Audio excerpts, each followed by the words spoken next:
Assalamualaikum warahmatullahi wabarakatuh. Perkenalkan, nama saya Diki, umur saya 52 tahun. Saya bisa bermain catur mulai umur 4, kelas 4 SD. Kemudian belajar secara otodidak.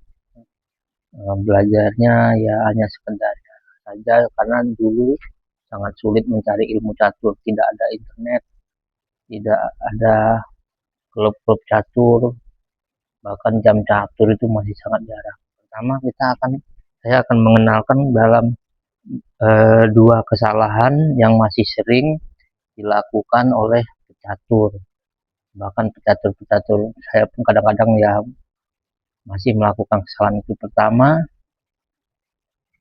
kita mengenal lapangan dulu. Kita mengenal lapangan catur ini. Lapangan catur ini pertama yang di bawah sini, yang bawah ini harus warna hitam. Nah, ini warna yang di bawah kiri, di sebelah kiri pojok kiri ini harus warna hitam.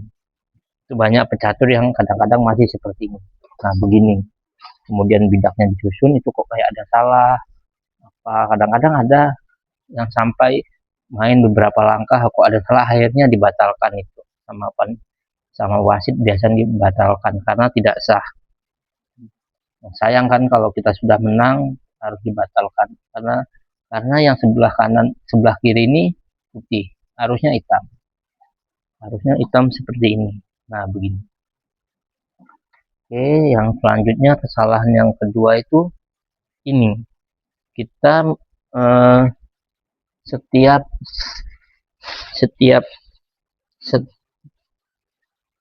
setiap menteri kita patokannya dua, yang sebelah pojok kiri warnanya hitam, terus menterinya itu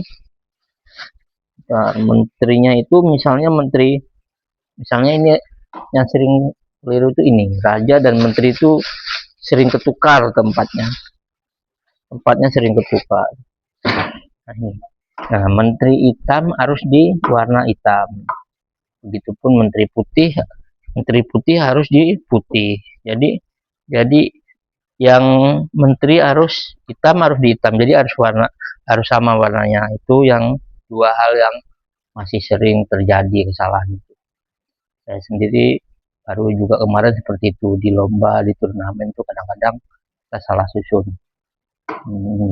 Jadi patokannya ini, yang kiri harus hitam, menteri harus sama warnanya. Yang kiri hitam, ini kalau sebelah kiri pojok kiri ini harus hitam, menteri sama warnanya. Nah, kemudian hal yang saya ingin katakan lagi, kita mengenal ini sayap yang dari A sampai D. Gini dulu, kita harus tahu juga bahwa semua kotak catur ini ada namanya.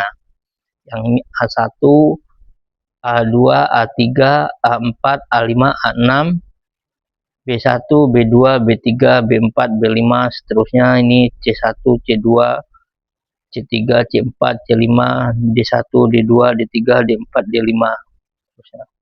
Nah, yang dari A ke sampai D ini kita menyebutnya sayap menteri. Yang dari E sampai H ini kita menyebutnya sayap raja. Itu. Nah, jadi kalau kita sudah mengenal lapangan ini, kita lebih menguasai permainan. Kemudian notasi ini bisa dibilang sangat fatal ya, sangat penting untuk diketahui oleh semua pecatur, terutama kalau sudah levelnya naik, nggak pemain kampung lagi, tapi pemain mulai dari kabupaten, provinsi, nasional, dan sampai mereka nanti pemain internasional. Itu harus tahu notasi, karena notasi ini bahasanya catur. Misalnya begini, nah ini kan kalau kita nggak tahu notasinya, kita bingung menyampaikan ini langkah apa. Masa pion depan raja 2 langkah, atau ini, atau begini, pion depan kuda 1 langkah, itu kan agak sulit ya kita. Nah, tapi kita ini menyebutnya ini E4. Ini kan dulu waktu saya pertama kali kenal notasi itu kita menyebutnya notasi panjang. Ini kalau langkah begini kita menulisnya E2 strip E4, E2 ke E4. Kalau sekarang kita tulisnya cuma E4 aja, karena cuma pion ini yang bisa ke E4. Kita menulisnya E4. Jadi langkah ini kita menyebutnya E4. Ini G3 gitu. Kemudian selain kita harus mengenal notasi, kita juga harus mengenal pembukaan. Pembukaan itu menentukannya 20% ya. Kalau kita menang pembukaan bisa dibilang kita sudah menang 20% dari permainan. Nah, pembukaan itu dalam catur yang utamanya ada dua. Yang di depan raja begini E4 ini permainan akan cenderung terbuka, bertempur langsung.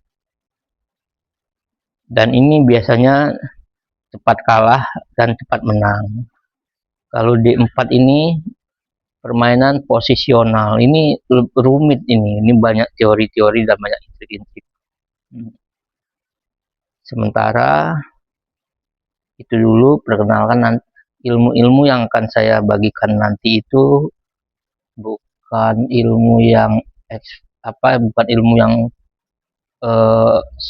sangat tinggi atau tapi ilmu-ilmu dasar yang wajib diketahui oleh pemain catur yang tadinya nggak bisa main catur, jadi mengenal dasar-dasarnya. Jadi bukan ilmu untuk yang ratingnya 2000 ke atas lah. Ini untuk yang pemula, yang nggak bisa jadi bisa, yang nggak kenal notasi jadi kenal, seperti itu. Kemudian kita mengenal apa lagi notasi. Misalnya kita yang dalam permainan catur ini ada dua, yang E4 dan D4 ini sangat umum, dan banyak lagi pembukaan yang selain dua itu, misalnya ini, tapi kita akan membahas yang E4 dan D4 dulu.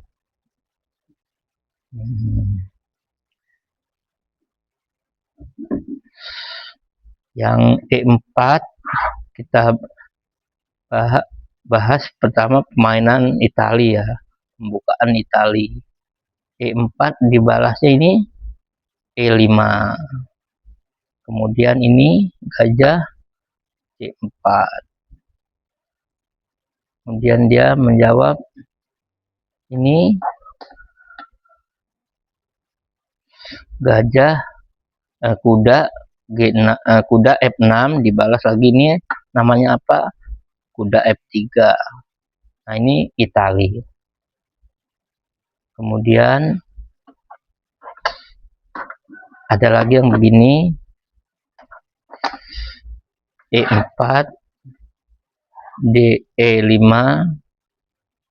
kemudian kuda F3, kemudian ini kuda C6, kemudian gajahnya ke sini.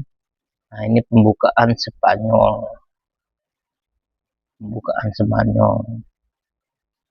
Kemudian yang untuk video yang pertama ini cukup sekian dulu. Mudah-mudahan kalian bisa paham kalau ilmu yang saya berikan bukan ilmu yang untuk dari master, yang untuk 2000 ke atas, untuk master, untuk FM, untuk Grand Master Internasional, bukan, tapi ilmu yang dibutuhkan orang yang tidak bisa catur jadi paham catur gitu. Sementara sampai sini dulu, nanti saya lanjutkan lagi. Terima kasih.